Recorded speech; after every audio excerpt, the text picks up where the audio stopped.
Good evening class. आज change in profit sharing ratio chapter का adjustment number 4 करेंगे। Adjustment number 4 है accounting treatment of reserves, accumulated profits and losses.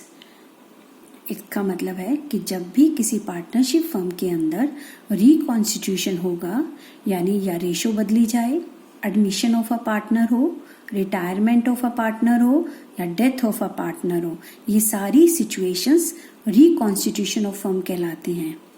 उस situation में कोई भी सिचुएशन होने पर हम लोगों को यानी पार्टनरशिप फर्म को रिजर्व्स का, एक्युमुलेटेड प्रॉफिट्स का और लॉसेस का अकाउंटिंग ट्रीटमेंट करना पड़ता है at the time of reconstitution of the firm. अब मैंने रिकॉन्स्टिट्यूशन का मतलब आप सबको पता है। Reserves, accumulated profits and losses exist in the books of the firm are transferred to the partner's capital account or current account according to question। क्या होता है बेटा, सपोज ए और बी दो पार्टनर्स हैं। ए और बी पिछले 10 सालों से बिजनेस चला रहे हैं। उन्होंने पिछले 10 सालों में कुछ प्रॉफिट्स बचा कर रखे बिजनेस में, कुछ रिजर्व्स मेंटेन किए। अचानक सी आकर कहता है कि मुझे भी पार्टनर बना लो, तो ऑब्वियसली जो पहले की सेविंग्स हैं, पहले के प्रॉफिट्स हैं, रिजर्व्स हैं, उन पर नए पार्टनर का तो कोई हक नहीं है। तो वो सारी चीजें ए और बी पहले आपस में बांट लेंगे, उसके बाद आगे का ट्रीटमेंट किया जाएगा, अकाउंटिंग ट्रीटमेंट। ऐसे ही अगर ए और बी दो पार्टनर हैं, उन्होंने पिछले 10 सालों से कुछ प्रॉफिट्स या रिजर्व मेंटेन किए हुए हैं, वो दोनों इक्वल पार्टनर थे। अब वो कहते हैं कि आज से, सपोज आज 1 अप्रैल 2019 है, आज से हम इक्वल नहीं 3:2 के पार्टनर होंगे। इसका मतलब 3 ए को ज्यादा शेयर मिल रहा है, बी को कम मिल रहा है, 2 शेयर है आउट ऑफ 5। तो ऐसे में जो रेशो चेंज होने से पहले के प्रॉफिट्स हैं या पहले के रिजर्व्स हैं, पहले वो उन लोगों को आपस में बांट लेंगे। उसके बाद, क्योंकि अगर वो नहीं बांटेंगे तो बाद में जब कभी बांटेगा वो चीजें, तो फिर वो तो 3:2 में बंटना है, तो ऐसे में बी को लॉस हो जाएगा। तो इसलिए जब कभी भी रिकॉन्स्टिट्यूशन होता है तो हमारे जितने भी रिजर्व्स होते हैं या एक्युमुलेटेड प्रॉफिट्स होते हैं, उन्हें हम पार्टनर्स के एग्जिस्टिंग जो उनकी ओल्ड रेशो है उनके कैपिटल या करंट अकाउंट में डिस्ट्रीब्यूट कर देते हैं। कब कैपिटल लिखना है, कब करंट लिखना है, ये बात आप जानते हैं। फिक्स कैपिटल मेथड होगा तो करंट अकाउंट लिखा जाता है, फ्लक्चुएटिंग कैपिटल मेथड होगा तो कैपिटल अकाउंट लिखा जाता है। Above amounts are transferred in old ratio, क्योंकि ये जब भी रिकॉन्स्टिट्यूशन हुआ है उससे पहले के सारे रिजर्व्स हैं, तो उनकी जो पहले की रेशो थी दैट इज ओल्ड रेशो, उसमें बांटे जाएंगे। Because these are the earned and accrued before the reconstitution of the firm, क्योंकि ये सारी चीजें उनके रिकॉन्स्टिट्यूशन से पहले की हैं।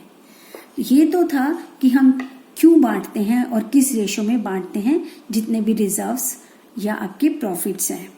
ऐसे ही अगर रिकॉन्स्टिट्यूशन से पहले कोई लॉसेस हैं तो वो भी डिस्ट्रीब्यूट होंगे ओल्ड पार्टनर्स में, ओल्ड रेशो के अंदर। अब इसका अकाउंटिंग ट्रीटमेंट समझने के लिए बेटा चलते हैं। यहाँ हमने एक डमी बैलेंस शीट बनाई। बैलेंस शीट आप सब लोग जानते हैं कैसे बनती है बेटा। बैलेंस शीट में रिजर्व्स जितने भी होते हैं वो यहाँ दिखाए जाते हैं। 11th क्लास में बताया था ऑल रिजर्व्स आर लायबिलिटीज। यहाँ ऊपर कैपिटल वगैरह सब आता है, ड्राइंग्स, वो सारी चीजें मैंने आपको यहाँ डिस्कस नहीं करी क्योंकि आज का हमारा टॉपिक है रिजर्व्स और प्रॉफिट्स का डिस्ट्रीब्यूशन का। तो मैंने वही आइटम्स बैलेंस शीट में लिखी हैं।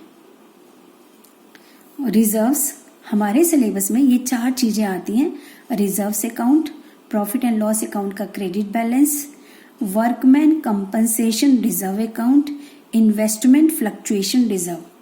आप ये 4 चीजों का अकाउंटिंग ट्रीटमेंट हमारे सिलेबस में है, जिन्हें हम 1 बाय 1 डिस्कस करेंगे, ठीक है।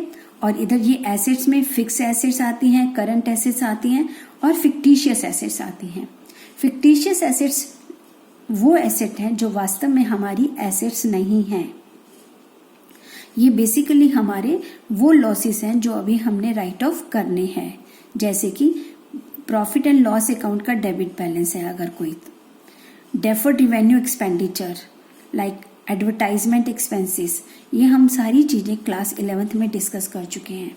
तो जब भी कभी रिकॉन्स्टिट्यूशन होता है तो जो फिक्टिशियस एसेट्स हैं हमारी, जितने भी लॉसेस हैं, कभी लॉसेस भी हमारी एसेट हो सकते हैं, बट हमने इसको एसेट साइड में लिखा है क्योंकि सारे डेबिट होते हैं सारे लॉसेस, और जिन लॉसेस को हमने ख़त्म नहीं करा है, प्रॉफिट एंड लॉस अकाउंट में डालकर राइट ऑफ नहीं करा है, तब तक वो कहाँ रखे जाएं, तब तक वो एसेट साइड में दिखाए जाते हैं फॉर द नेम से कि ये हमें राइट ऑफ करने हैं अपने प्रॉफिट में से। तो हमारे रिकॉन्स्टिट्यूशन में इन चारों चीज़ों का और इनका फिक्टिशियस एसेट्स का अकाउंटिंग ट्रीटमेंट कैसे किया जाता है at the time of reconstitution, वो हमने आज डिस्कस करना है। सबसे पहला हमारा टॉपिक है रिजर्व। बेटा रिजर्व एक गुल्लक की तरह होते हैं, ठीक है। जितना भी पुराने पार्टनर्स ने पैसा बचाकर रखा हुआ है वो सारा पुराने पार्टनर्स को पुरानी रेशो में बांटना है, क्योंकि वो पुराना है, पिछला है, चेंज आने से पहले का है। यहाँ रिजर्व लायबिलिटी साइड यानी क्रेडिट साइड है। जब इसको डिस्ट्रीब्यूट करेंगे तो कैंसिल हो जाएगा, खत्म हो जाएगा। तो हमारी एंट्री क्या होगी, reserve account debit to partners capital account लिखेंगे या करंट अकाउंट लिखेंगे, जैसा भी क्वेश्चन होगा। लेकिन इसमें ये जरूर ध्यान रखना कि ये पार्टनर्स 3 है तो तीनों के नाम, 4 है तो चारों के नाम, इन देयर ओल्ड रेशो, उनकी ओल्ड रेशो में बांटा जाता है, ठीक है। ये था हमारा रिजर्व का, क्लियर हो गया। पुराने पार्टनर्स का बचा हुआ पैसा तो उन्हीं में बटेगा। और अगर आपका कोई प्रॉफिट एंड लॉस का क्रेडिट बैलेंस, क्रेडिट क्या होता है, प्रॉफिट्स, पिछले कुछ आपने प्रॉफिट्स भी बचा कर रखे हैं, तो सेम एंट्री यहाँ पर रिजर्व की जगह क्या आ जाएगा, profit and loss account debit to partners capital or current account. तो अगला हमारा आता है profit and loss account debit to partners capital account being profit distributed among the partners in their old ratio, ठीक है। 2 पॉइंट्स हो गए। मैंने आपको बताया ना हमारे सिलेबस में 4 पॉइंट्स डिस्कस करने हैं। पहला हमने रिजर्व डिस्कस कर लिया, दूसरा हमारा प्रॉफिट एंड लॉस अकाउंट का क्रेडिट बैलेंस डिस्कस हो गया, बट गया पिछला जितना भी पड़ा था। थर्ड आता है वर्कमैन कंपनसेशन रिजर्व अकाउंट। सबसे पहले हमें यह पता होना चाहिए बेटा कि वर्कमैन कंपनसेशन रिजर्व अकाउंट होता क्या है। इसके मीनिंग से देखो, वर्कमैन कौन है, वर्कफोर्स, जो वर्कर्स आपके बिजनेस में काम करते हैं। कंपनसेशन, उनको कंपनसेट करने के लिए एक रिजर्व बनाया गया।